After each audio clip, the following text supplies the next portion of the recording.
शासन प्रणाली है और संस्थात्मक शासन प्रणाली को हमने ब्रिटिश संविधान से ग्रहण किया है। संस्थात्मक शासन प्रणाली में दो तरह की कार्यपालिका होती है, एक नाम मात्र की और दूसरी वास्तविक कार्यपालिका। हमारे यहाँ नाम मात्र की कार्यपालिका के रूप में राष्ट्रपति है और वास्तविक कार्यपालिका के रूप में प्रधानमंत्री कार्य करते हैं, प्रधानमंत्री और मंत्रिपरिषद। वर्तमान में हमारे प्रधानमंत्री कौन है? नरेंद्र दास मोदी। अब बात आती है आपका कि संस्थात्मक शासन प्रणाली में हमने कहा दो तरह की कार्यपालिका।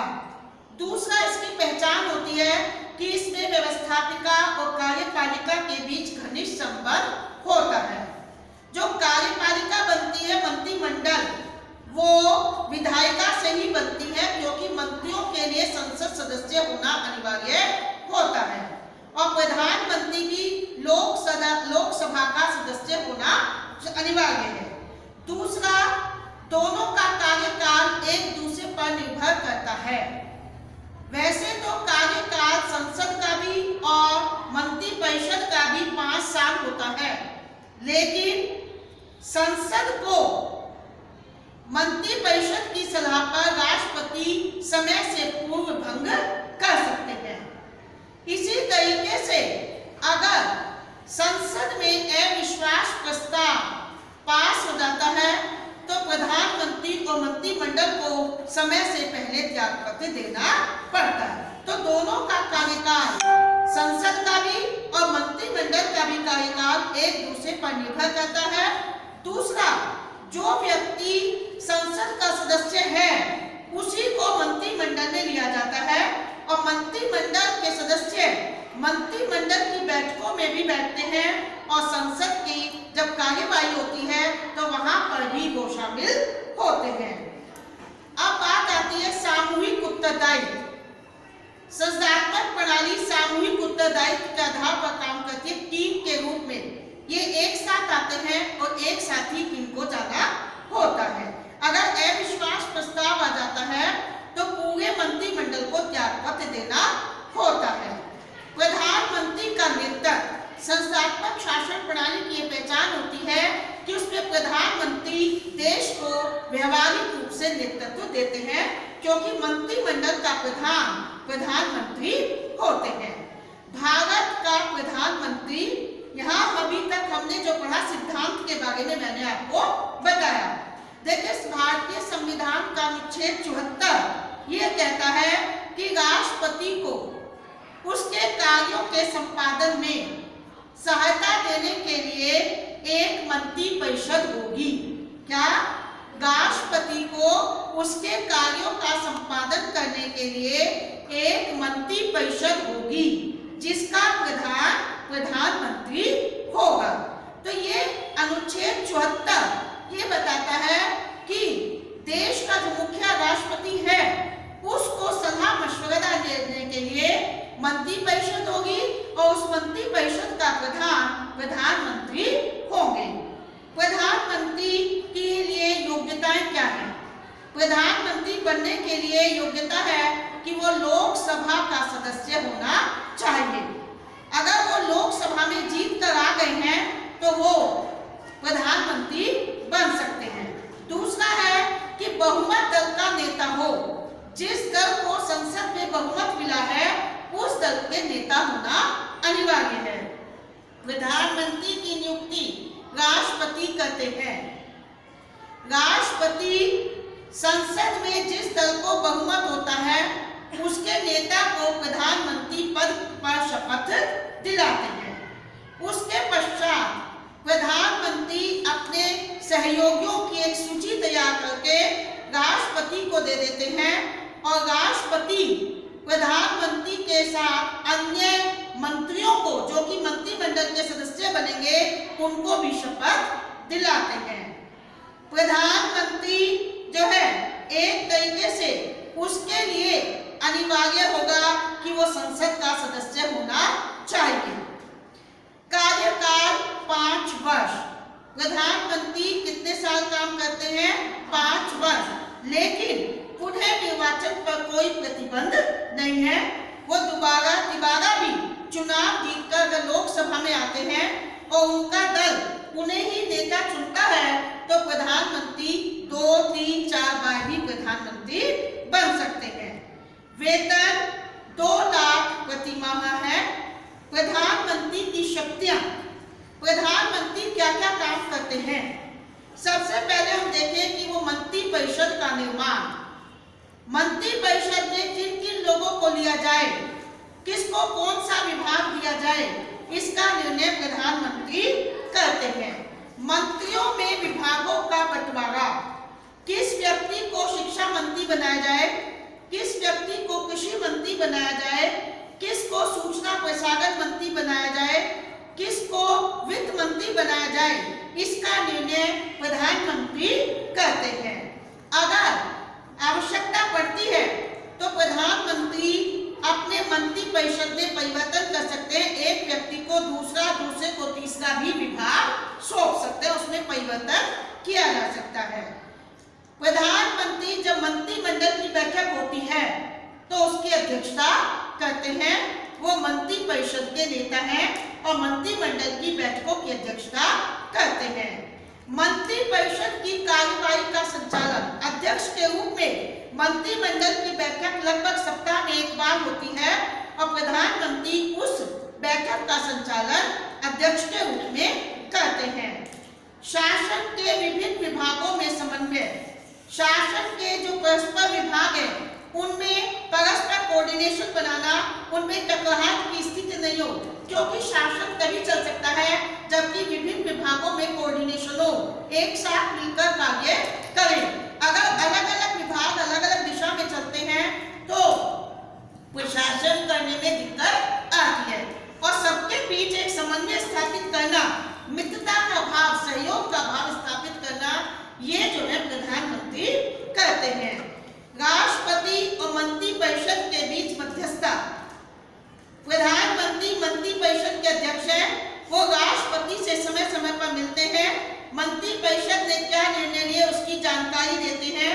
मंत्री परिषद के निर्णयों को राष्ट्रपति से वही अवगत कराते हैं, इसलिए कहते हैं वो है बक्सवा, राष्ट्रपति और मंत्रिमंडल को जोड़ते हैं।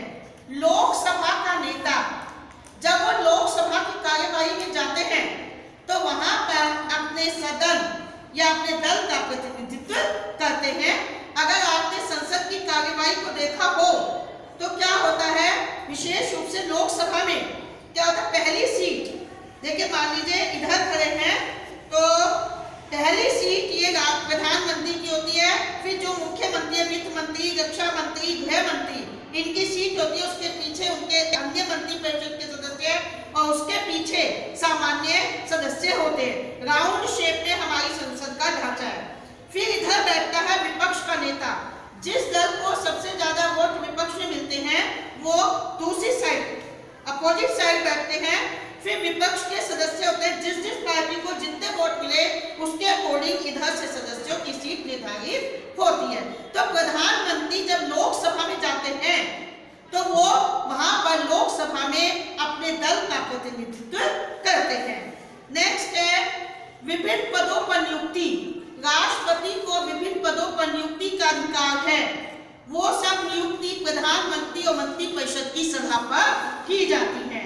उपाधियां देना, राष्ट्रपति को विभिन्न उपाधि देने का अधिकार है, लेकिन वो किसको दी जाएगी इसका निर्णय प्रधानमंत्री, मंत्री परिषद और विशेषज्ञ करते हैं। उपाधियां हैं जैसे पद्म विभूषण, पद्म भूषण, भारत रत्न, इस तरह की उपाधियां किसको दी जाए, सेलेक्ट करना पूरे भारत की जनसंख्या से ये मंत्री परिषद और प्रधानमंत्री के द्वारा किया जाता है। अंतरराष्ट्रीय क्षेत्र में भारत का प्रतिनिधित्व, आज का युग अंतरराष्ट्रवाद का युग है।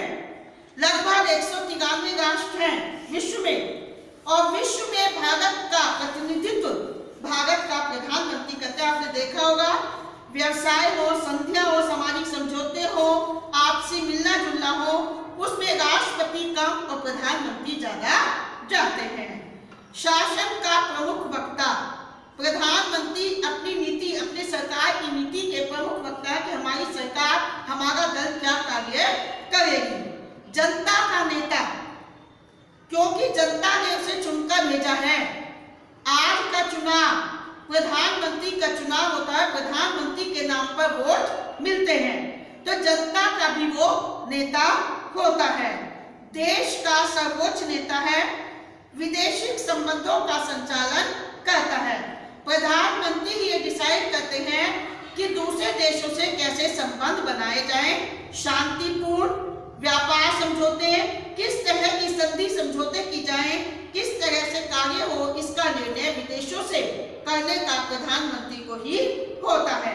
कृपा की शक्ति ये वही है कि किसको दया क्षमा करा जाए या किस पर महत्वपूर्ण पदों पर नियुक्ति की जाए, इसका निर्णय प्रधानमंत्री ही करते हैं। अब आता है प्रधानमंत्री की वास्तविक स्थिति। प्रधानमंत्री की स्थिति क्या है?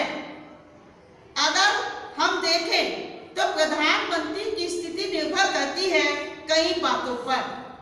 पहला, प्रधानमंत्री की उसके दल में क्या स्थिति है, जिस पार्टी का वो प्रतिनिधित्व कर रहा है उसमें उसकी कितनी महत्वपूर्ण स्थिति है। अगर उसके बराबर के व्यक्तित्व के और भी लोग होते हैं तो प्रधानमंत्री उतना मजबूत नहीं हो पाता। अगर उसके व्यक्तित्व को जैसे और लोग कम हो तो प्रधानमंत्री का प्रभुत्व अपने दल में अच्छा होता है, प्रधानमंत्री के रूप में भी उसकी स्थिति मजबूत रहती है। उसका अपना व्यक्तित्व, उसकी पर्सनैलिटी, उसका हाव भाव, बोलने का तरीका, किस तरीके से वो अपनी जनता को, राष्ट्र को, विदेशों को प्रभावित करता है, ये प्रधानमंत्री की स्थिति को निर्धारित करता है। लोकसभा में बहुमत, अगर उसके दल को लोकसभा में स्पष्ट बहुमत हो तो प्रधानमंत्री की स्थिति मजबूत होती है। लेकिन अगर लोकसभा में स्पष्ट बहुमत नहीं है, मिलीजुली सरकार है और दलों के समर्थन से बनी हुई सरकार है, तो प्रधानमंत्री की स्थिति कमजोर होती है। क्योंकि जिन दलों ने आज समर्थन दे दिया, सरकार बनवाई, हो सकता है कुछ समय बाद वो समर्थन वापस ले लें, और अगर वो समर्थन वापस ले लेते हैं तो क्या होता है, अविश्वास प्रस्ताव और सरकार गिर जाती है, नए चुनाव या नया प्रधानमंत्री बनने की नौबत आ जाती है। व्यवहारिक राजनीति में इस बात पर भी उसकी स्थिति निर्भर करती है कि प्रैक्टिकली वो क्या नीति अपना रहा है, क्या कार्य कर रहा है, उसने जो नीति अपनाई उसमें से सफलता मिली है, असफलता। फॉर एग्जाम्पल, यहाँ में वर्तमान केस को हम कहना चाहेंगे। देखिए, पहले मैं एक पुराना बता दूं कि जब 1971 में भारत और पाकिस्तान के बीच युद्ध हुआ तो श्रीमती इंदिरा गांधी जो उस समय प्रधानमंत्री थी, उनकी वाहवाही हुई और प्रधानमंत्री के नेतृत्व को पूरे देश ने प्रशंसा की, क्योंकि हम उस युद्ध में विजयी हुए थे। 1962 में भारत और चीन युद्ध हुआ था। यद्यपि नेहरू बहुत प्रभावशाली प्रधानमंत्री थे, भारत चीन हिंद भाई का नारा लगा था, उस समय चीन ने हमें धोखा दिया था। अगर हम कहें तुम मेरी फ्रेंड हो, तुम मेरी फ्रेंड हो, और पीछे से तुम किसी से मेरा धोखा करा दो या मार दो, तो ये वो स्थिति थी जो चीन ने भारत के साथ किया था, उसमें हम पराजित हो गए थे। अब अगर हम वर्तमान अटल बिहारी वाजपेयी जी, आज देखिए अभी तक उनकी मृत्यु होने के बाद भी उन्हें एक अच्छे प्रधानमंत्री, अच्छे सांसद के रूप में जाना जाता, इवन विपक्षी भी उनकी तारीफ करते थे। अब आती है वर्तमान प्रधानमंत्री। वर्तमान प्रधानमंत्री नरेंद्र मोदी का व्यक्तित्व सबके सामने स्पष्ट है, प्रभावशाली है।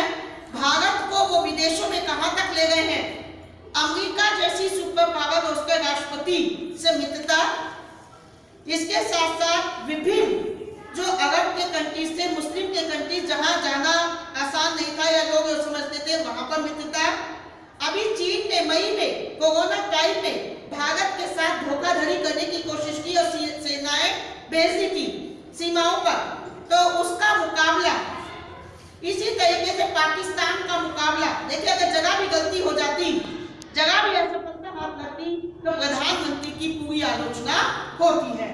अगर काम अच्छा होता है तो प्रधानमंत्री प्रशंसा का पात्र बनता है और जनता देखती है कि उसके कार्य कैसे हैं, उसने विश्व में हमारे राष्ट्र का कितना सम्मान दिलाया है, है। यही कारण है, आप देखेंगे कि आज जो भी चुनाव होता है किसके नाम पर है? प्रधानमंत्री नरेंद्र मोदी के नाम पर चुनाव लड़ा जाता है। उनकी लोकप्रियता, उनका व्यक्तित्व, उनकी कार्यशैली, बोलने का तरीका, व्यवहारिक ज्ञान ये बताता है कि हमारा प्रधानमंत्री वर्तमान में बहुत अधिक सशक्त है। तो उसका व्यक्तित्व, उसकी कार्यशैली, विश्व में उसका लोग मान्यता देके WHO तक ने भारत के वैक्सीन प्रोग्राम की वो सराहना की है। अनेक देश भारत से वैक्सीन मांग रहे हैं और भारत अपने देश के नागरिकों के साथ साथ विश्व के नागरिकों के हित की भी सोचता है। सर्वजन हित सुखाए की हमारी पॉलिसी है, उसके अंतर्गत दूसरे देशों को भी हम वैक्सीन उपलब्ध करा रहे हैं। जब कोरोना फैला था तो उस समय क्या हुआ था कि लोगों को या विश्व में ये चिंता थी कि भारत की पॉपुलेशन इतनी ज्यादा है कि यहाँ कोरोना